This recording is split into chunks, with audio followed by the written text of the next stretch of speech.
Ladies and gentlemen, the next 5 weeks are probably the most important that this country has faced, certainly in this century, possibly in the second half of the last century as well.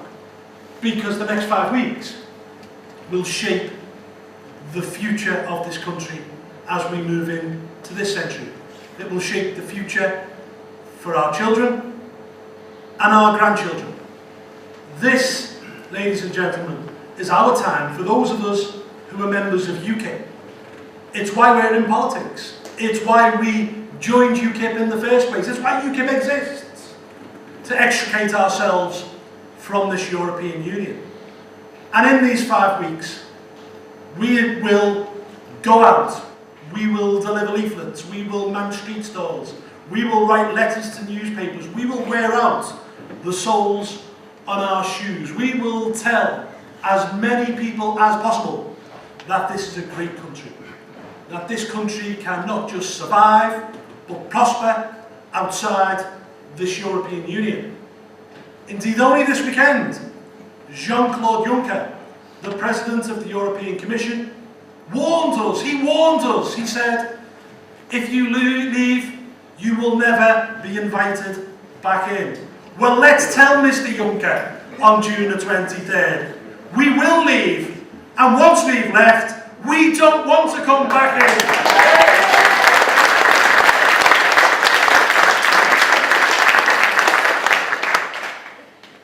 We're in this organisation because of a pack of lies. Back in 1975, the Wilson government held a referendum on our membership of the then European Economic Community. And the establishment lined up then like it's lining up now. Roy Jenkins from the Labour Party, Wilson himself. You had Ted Heath from the Conservatives, their new leader, Margaret Thatcher.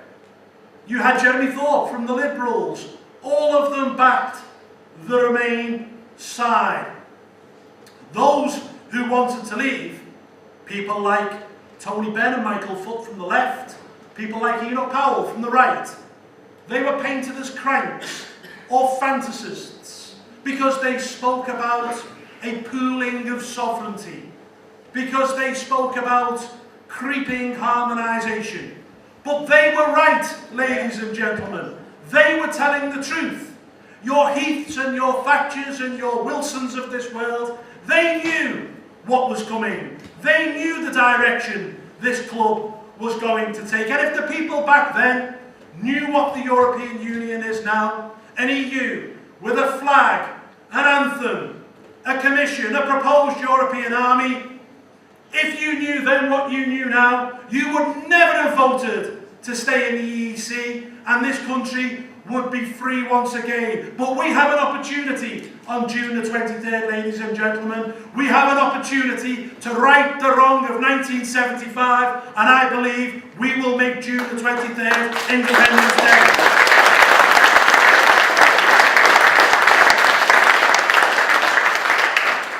Does anyone remember David Cameron's renegotiation? No one talks about it anymore, do they? It's as if it's all been forgotten. Well, it was pathetic, wasn't it? He went out there and said that he was going to come back with a good deal for Britain. Well, he came back with absolutely nothing. Empty promises on opting out of increasing harmonisation. It was worth nothing. Talking about, for example, capping welfare for migrants. But the simple fact is, ladies and gentlemen, he asked for nothing and the Germans were going to give him nothing. Friday. The bottom line, and I'll tell you what the most amazing thing about this renegotiation, is that Mr. Cameron said it was so good and the European Union is so beneficial to Britain today that he would advocate Britain joining the European Union if we weren't a member. Well, let's look at this European Union of today. Over half our laws are now made not in Westminster by our elected representatives. They're made in Brussels. And they're not made by MEPs. They're not made in the European Parliament. They're not proposed there. No. They're proposed about a mile up the road in a building called the Parliament Building. And in that building, 28 European commissioners meet in secret, all of them unelected, advised by 2,000 working groups who help propose the legislation. But they don't tell us who sits on these working groups. But we know who it is. It's the big corporates. It's the pharmaceutical companies. It's the tobacco industry. It's the banks. It's a lobbyist stream. And that's why there's more lobbyists in Brussels than there is in Washington, DC. Because everything is done behind closed doors. And I put it to you, ladies and gentlemen. We fought 2 world wars in the last century. We sent, like Ernie's grandfather, our brave boys over the top at the Somme. We sent our brave boys up into the skies of southeast England during the Battle of Britain, and they died, in many cases, to protect British freedom, British sovereignty, and British democracy. And what did the politicians who came after them do? They gave away everything they fought for. They gave away our birthright. It was something that was never theirs to give. And we're going to take it back.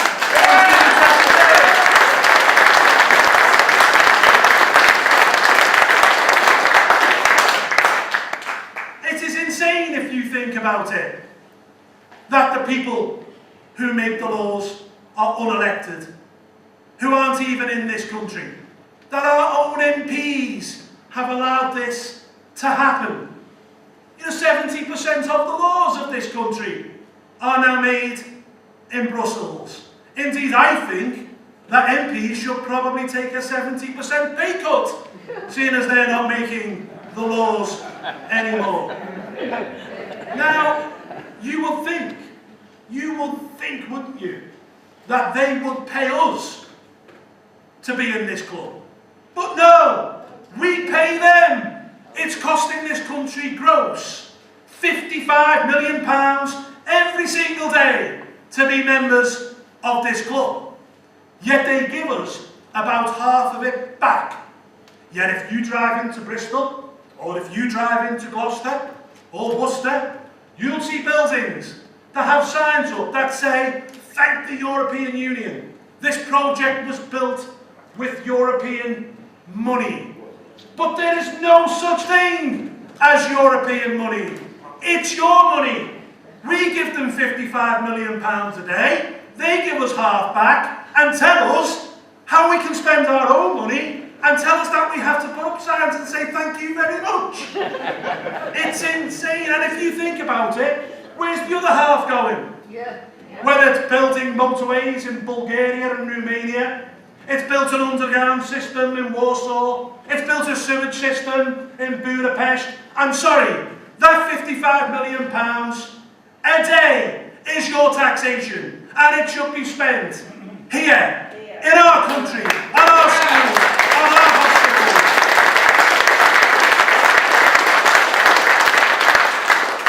And that is just the beginning, because if you take into account a common fisheries policy that has destroyed communities up and down the country and half the size of the British fleet, a common agricultural policy that pushes up the price of food for every family in this country to an average of £45 per household per month.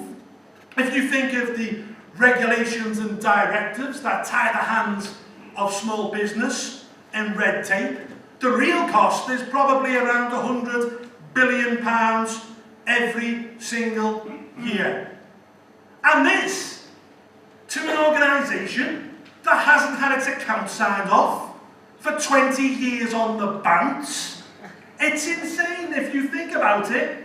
If the chairman of a board, Rupert once was, if the chairman, the chief executives, and indeed the board itself of the European Union were a business, they'd actually be in prison. It's so corrupt. But we still hand this money over day after day after day. Whilst we're members of this club, we cannot control our own borders. So, for example, last year alone, the government tell us that 257,000 people came from the European Union. Well, the ONS tell us that those figures are wrong. The real figure is 800,000 last year. So either the government have been lying to us, or they're so incompetent that they've lost a city the size of Liverpool. Come on, ladies and gentlemen, we know that mass, uncontrolled immigration is bad for this country in a number of ways. It's bad for the country economically, particularly working class communities. Indeed, the Bank of England have admitted that it's led to wage stagnation. Indeed, in many blue-collar jobs, it's led to working class people losing their employment altogether. We also know it's bad socially, because immigration can be good if it is controlled and if it is sensible numbers. But running at 800,000 every single year means that people cannot assimilate. It breaks down communities. And if, ladies and gentlemen, we want to control our borders, if we want a system like Australia, where we can say, if you've got the skills that this country needs, please come here and work, the only way we can do that is by voting to leave on June the 23rd. And I believe we will.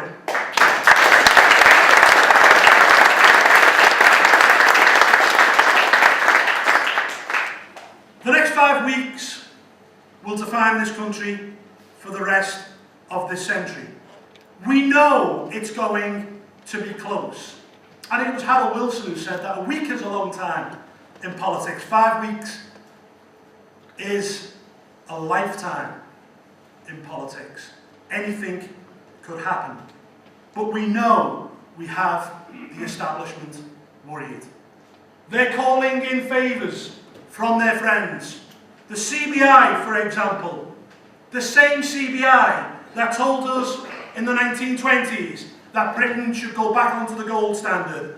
The same CBI that said that Britain should join the ERM. The same CBI that said that if Britain didn't join the euro, we would collapse economically. And now it's the same CBI that says that Britain must vote to remain. The fact that the CBI are telling us to vote to remain is good enough for me to vote to leave.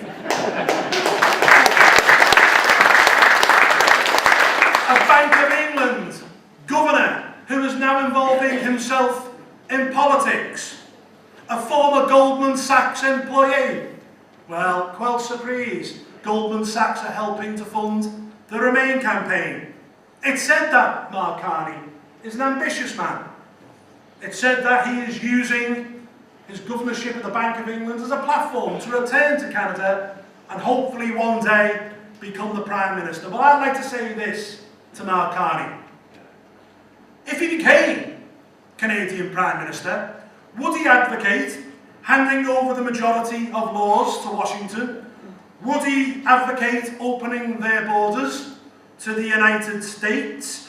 Would he advocate handing over £55 million a day to Washington? I doubt it very much. So, Mr. Carney, if it isn't good enough for Canada, it isn't good enough for this country.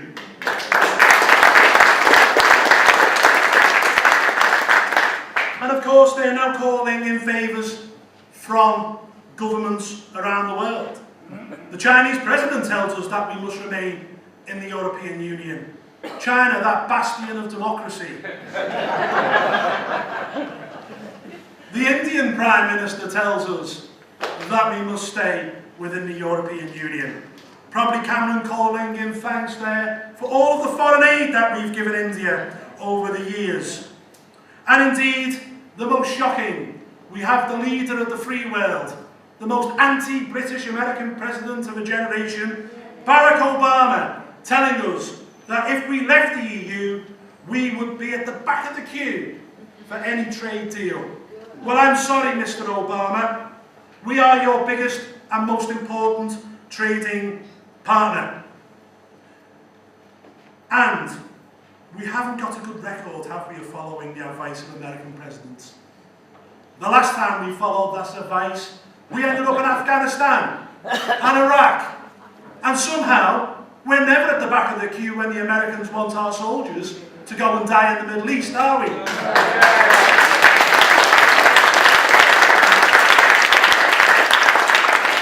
So I'm sorry, Mr. Obama. We would never tell a great country like America what to do.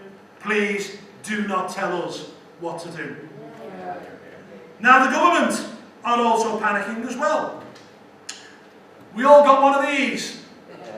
£9 million of taxpayers' money they spent sending out a piece of propaganda through everyone's doors. We've got them on the run. This is proof that this campaign is the people, us, versus the establishment. We have got them on the run. We have momentum. We have passion behind us. And I genuinely believe, ladies and gentlemen, if we can get this right in the next 5 weeks, if we can tell enough people about the European Union, educate people, knock on doors, deliver leaflets, man street stalls, speak to people, we can go out and we can make this country great again, and we can make Britain somewhere, a country that our children and our grandchildren can be proud of as we move on into this century. And I genuinely believe, with your hard work, we can go out and we can win. Thank you.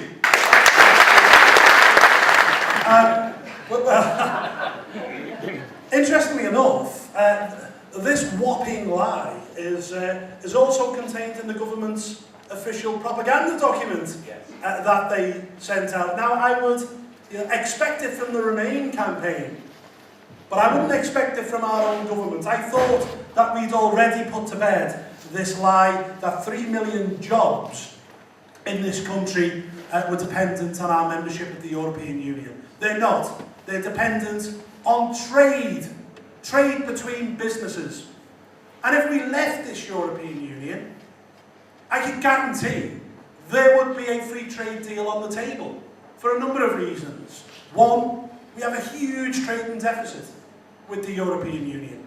Two, if they want to play that game and say that there's 3 million jobs in this country that are dependent on Britain being a member of the European Union, well, if we did enter the tariff war, then there's 6 million jobs on the continent which are dependent on us signing that deal. So it would be there. And do you think that the German car manufacturers or the French farmers, let's not forget with the French farmers, beyond the French domestic market, we're its biggest marketplace, they wouldn't allow their governments to enter a trade war with Britain. And if we left, we could then sign our own trade deals with the rest of the world. The emerging markets in the East. India, which is projected to be the largest economy on the planet by 2050. India, who we share historic, linguistic, and business links. These are countries we should be dealing with. Australia, Canada, New Zealand, the United States. We can have free trade deals with all of these countries, but we cannot do so whilst we're members of what is the slowest growing economic bloc on the planet.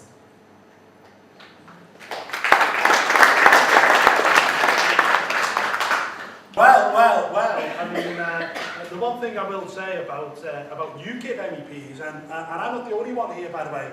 Julia Reid is in the audience, who's the South West MEP. We work every single day for our own P45.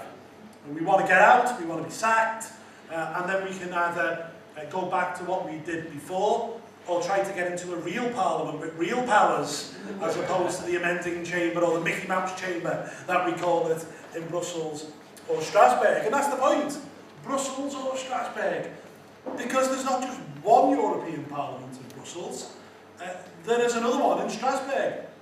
And we as MEPs have voted on numerous occasions to get rid of this Strasbourg Parliament. But if you ever wanted to understand just how powerless MEPs are, it's this. We cannot even decide what Parliament we want to sit in, because the French can overrule us, and they overrule us in the European Court of Justice because Strasbourg is written into the treaties which overrides any vote which takes place in the European Parliament. So we have no choice, and it is costing, say, just over £200 million every single year, simply to not just transport the MEPs, but also transport our officers and our staff in huge juggernauts on a 400-mile journey, right across Belgium, then into Luxembourg, and then through Alsace-Lorraine to Strasbourg. And you want to see these juggernauts, they're massive. So you have the EU banging on about the green agenda and how it's going to cut carbon emissions, yet our whole officers are moved 400 miles once a month on juggernauts. But that's not the only scandal, because you said there's two. There's three. There's three. There's another one in Luxembourg. There's a chamber in Luxembourg which has been mothballed since 1981. Yet there's still around 5,000 staff in Luxembourg. Okay? There are 30,000 staff in Brussels working for the EU institutions, over 1,000 of them earn more than the Prime Minister. Okay? When people talk about the gravy train, the real gravy train isn't the MEPs. The real gravy train is the staff. Now, I'll give you an example. In Belgium, the rate of tax is quite high, it's about 50%. But if you work for the EU institutions, you're on 16% tax. So the resentment between the people who live and work in Brussels, the normal people, and the Eurocrats, it's quite tense. Because they're quite bitter about the fact that these people are paying 16% tax, they get free private education for their kids, they get free private healthcare, and all the rest. Do you know what? Why don't we just get out and put a stop to this nonsense?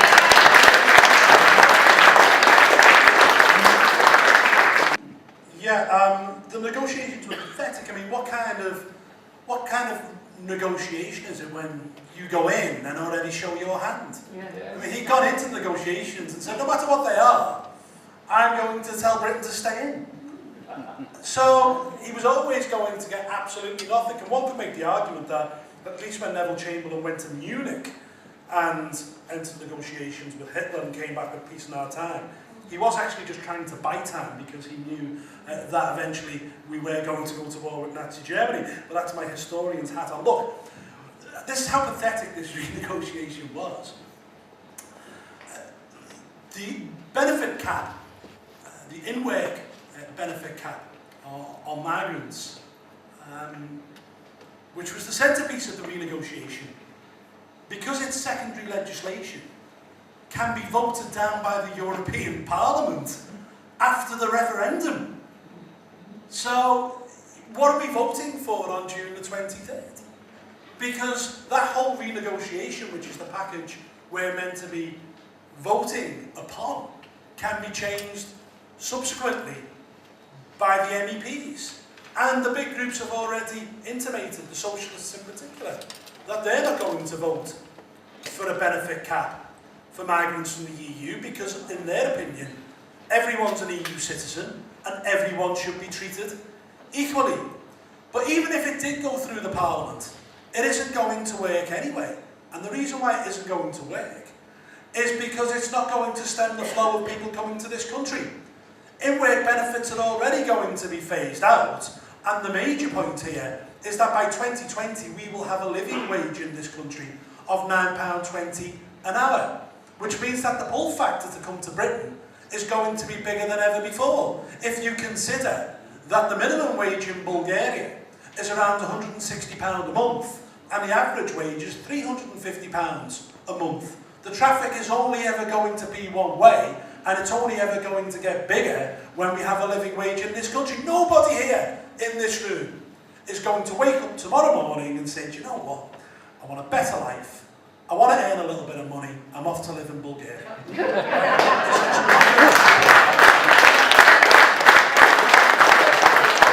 So the traffic is only ever going to be one way, and Cameron's renegotiation would have failed to stem that traffic. And in fact, once the Eurozone implodes, and it is inevitable, Greece is going to go bankrupt eventually, and they're already putting off the inevitable.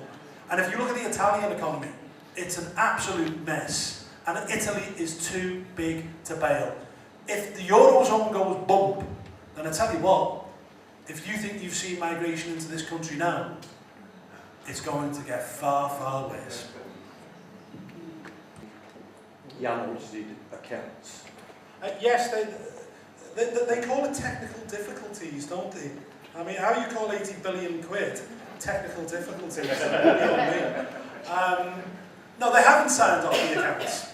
They haven't. And I know Nick Clegg went down this line when he had the debate with Nigel Farage only a couple of years ago. But let's not forget that debate. Do you remember when Nigel Farage spoke about a European army? And Nigel said, in the future, the EU will not move towards having an EU army. And Nick Clegg said, no, Mr. Farage, you're a dangerous fantasist. Well, the fact is that a European army is now spoken about openly on the floor of the European Parliament. Not by MEPs, but by the President and the Vice President of the European Commission. So Nigel Farage was a dangerous fantasist back in 2014. My eye, he was telling the truth. And the Remain campaign are doing exactly the same now. Okay? They're trying to cloud the issues, say that UKIP's lying, say that UKIP are fantasists. I'll give you an example. Only Cameron himself has said this week, hasn't he? That, oh, you know, it's a fantasy that Turkey is going to join the European Union down the line. Well, in 2014, Cameron spoke about being a big supporter of Turkey eventually joining the European Union. And if Turkey wasn't in the future to join the European Union, then why have they opened the latest chapter of the accession as part of this Turkey-EU agreement that was only signed last month? This is the way the traffic is going. We're not trying to fool people. We're not kidding people. What we're doing is basically telling the truth. And we're telling people about the way the European Union is headed. Because believe me, and I said to the young journalist earlier on, the European Union circa 2016 is not going to be the European Union circa 2025. It's going to look a lot different. It's going to be bigger. Bosnia will be in within the next few years. Okay? Then we're looking at places like Moldova, Albania. Who knows? Even a partitioned Western Ukraine might fall into the European Union at some point. And of course, the next chapter of Turkish accession has opened. And imagine that. Imagine the borders of the European Union stretching all the way to the Levant, stretching all the way to countries, nice safe places, like Syria, like Iraq, like Iran. So if you've got the head of Europol telling us already that there are 5,000 jihadis in Europe that want to do us harm, why would you want to take the borders of the European Union all the way up to those countries where those jihadis have come from or been radicalised? Ladies and gentlemen, we're telling the truth. We're telling it how it is. And please, don't be fooled by the scare stories. Don't be fooled by Project Fear. And don't be fooled by those devious Remainers who are telling you that UKIP isn't telling the truth. Yeah, I mean, I'm speaking as a former university lecturer before I was elected to the European Parliament.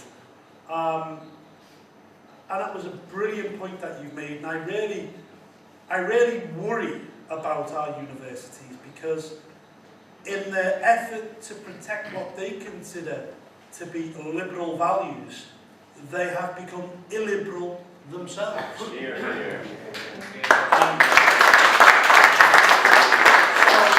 A report out at the weekend said that 25% of students believe that UKIP should be banned off campus because the views of UKIP are offensive. Well, again, I thought that these were meant to be places of learning, where you battered about ideas, where you discussed issues of the day.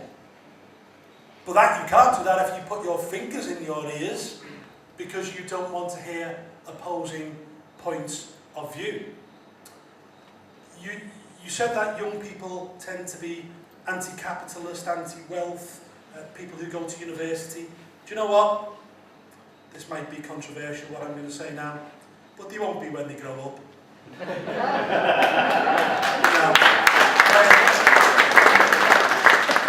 all have these views. I did when I was 18, 19. And then you grow up, you get a house, you get a car, you have children, you get responsibilities, you hate the council tax, you hate the tax man. You know, when you grow up and you get those responsibilities, you soon change your views. People generally, as a rule, go through life, and I think they drift rightwards, shall we say, across the political spectrum.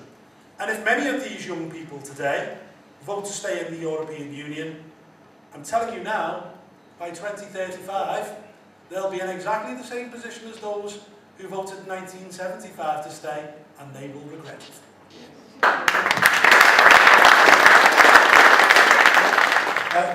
You raised some excellent points. I'll take up the one about the MEPs and lack of power. Just so people understand, the European Union and how it works is juxtaposed to how we work in this country. In this country you have the democratically elected MPs who draw up the legislation and then hand it on to an amending chamber, which is the House of Lords, which is unelected. In Brussels it's entirely the opposite. The people who draw up the legislation are those who are unelected, but it's even worse. Unlike the House of Lords, which meets in public, these people meet in secret. And they then hand down the legislation to the elected body simply to amend. So we're not like MPs. We don't have the power of MPs. We are simply an amending chamber. And I don't know whether anyone saw the Paxman in Brussels on Thursday night, and I appeared in that show with Paxman. And I have to say, I know he couldn't say it, but just watch it back and watch his eyes and watch his facial expressions. He learnt a lot whilst he was out there, and I don't think he particularly liked what he saw. And you are also correct that people don't know enough about the European Union. And I'll give you an example. Did anyone see Harriet Harman on Sunday, on the Sunday Politics? And she didn't even know who Jean-Claude Juncker was, Tusk, the President of the Council, or indeed President Schulz, the President of the European Parliament. I mean, Andrew Neil put them up and she basically went, they're just random people, and he went, you don't know who these people are. You know, so it's not just the public. It's the former deputy leader of the Labour Party who absolutely knows nothing about what goes on out there. But, you know, people do know more now than they've ever known before. And you know why? Because it's UKIP that's educated people over these years. And if it wasn't for UKIP, there wouldn't be a referendum.